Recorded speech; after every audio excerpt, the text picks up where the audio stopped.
All right, happening today, Tweed New Haven Airport is holding a meeting on making plans to make significant expansions to the buildings there. The airport wants to add more planes and parking, but right now neighbors living around it not on board with the idea. Your reporter Owen Kingsley is in New Haven with those concerns and the meeting tonight to address them.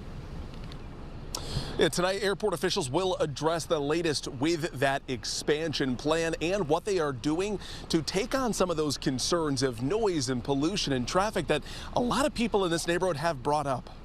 A brand new terminal, thousands of additional parking spots, and a bigger runway for larger planes. All of it coming with a massive price tag. The people living in this area have massive concerns about larger and noisier planes, more exhaust coming overhead, and more cars backing up traffic in this neighborhood. Tweed Airport says they're working to address all of it in their plans. Tonight, they'll share their latest.